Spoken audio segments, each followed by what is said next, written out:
Buenas tardes, mi nombre es Lisbeth Holguín Villa. Curso el tercer semestre de Desarrollo Sustentable en el CBETA número 64. Mi tema a exponer es la evolución. Quiero dejar en claro que evolución es todo proceso de cambio y pasaje de una generación a otra.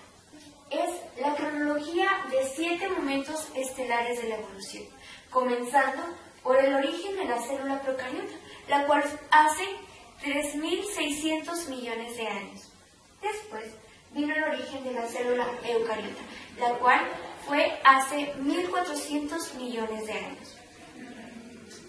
El siguiente fue el origen de la fauna de animales pluricelulares. Esto hace 650 millones de años. El siguiente fue el origen de la explosión cámbrica, lo cual consigo trajo un aumento considerable de oxígeno. Esto hace 570 millones de años. Después ocurrió el origen de los vertebrados terrestres. Esto hace 360 millones de años.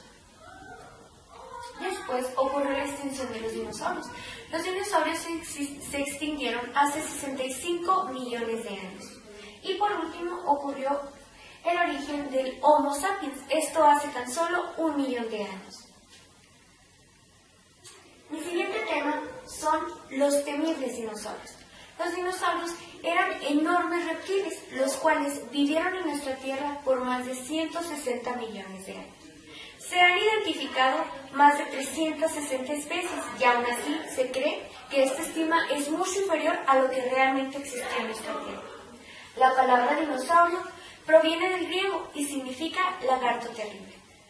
Existieron miles y miles de dinosaurios, desde los más grandes como los ultrasauros, los cuales si alzaban la cabeza podrían llegar a medir 15 metros.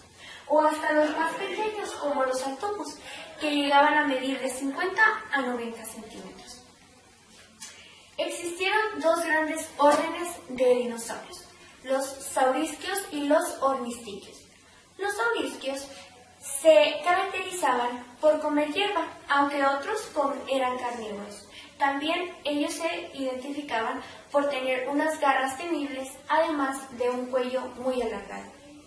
Los saurisquios se dividían en 2 subórdenes. Los terópodos. Un ejemplo de los terópodos podría ser el tiranosaurio, el cual, como podemos observar, tiene una cabeza muy musculosa y un cuello un poco largo. También sus garras eran bastante afiladas, además de que el tiranosaurio era carnívoro. O un ejemplo del otro suborden, que son los saurópodos, era el argentinosaurio. El argentinosaurio era herbívoro y su mayor característica era su alargado cuello. Pasando del lado de los ornistiquios se caracterizaban por comer carne, además de que su cadera era muy similar a la de las aves, solo que pues en una dimensión mucho más grande. Estos se dividían en 4 subórdenes. El primero podría ser el iguanodonte, como ya había explicado anteriormente. Su cadera es muy similar a la de las aves. El siguiente suborden podría ser el estegosaurio. El estegosaurio se caracterizaba por tener acorazadas. Estas le servían para defenderse de los demás dinosaurios, además de que estos no eran muy ágiles. También podría ser el anquilosaurio. El anquilosaurio era muy similar al estegosaurio, solo que este poseía una cola mucho más larga y grande, en forma de mazo.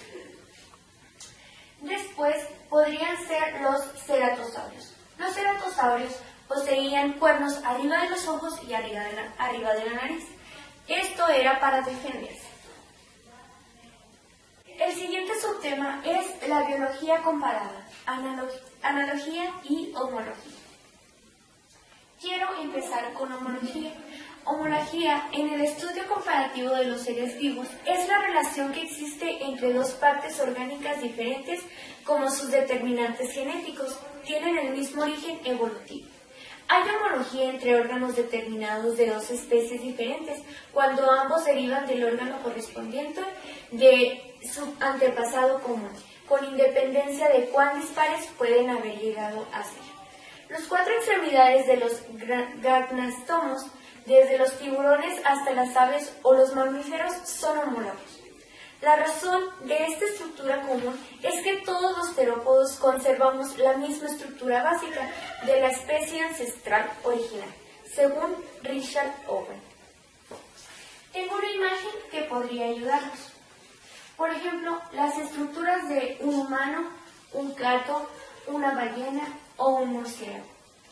Como podemos ver, el húmero del humano está en esta parte de aquí, pero sin embargo el del gato está también aquí, es muy similar.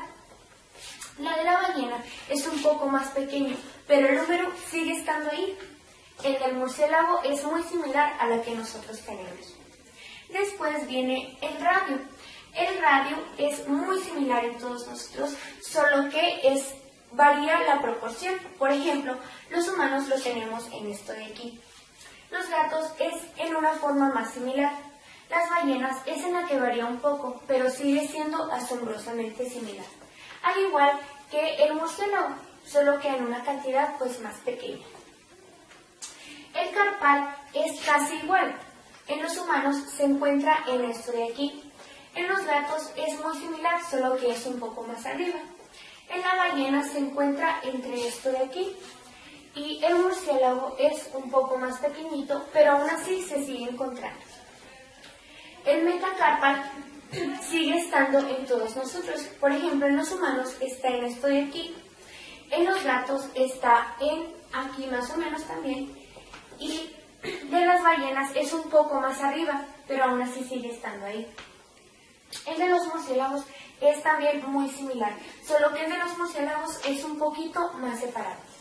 Y por último, los falanges, que son los dedos de cada uno. Por ejemplo, el de las ballenas es muy bastante alargado, pero aún así todos los siguen conservando.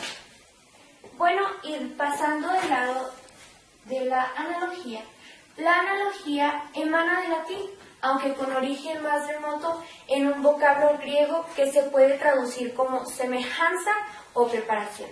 En sí, los órganos análogos son aquellos que desempeñan la misma función en ciertas especies, a pesar de tener órganos embrionarios distintos, representando apenas semejanzas morfológicas entre estructuras según la función de mecanismos adaptativos correlacionados a la ejecución requerida por la misma.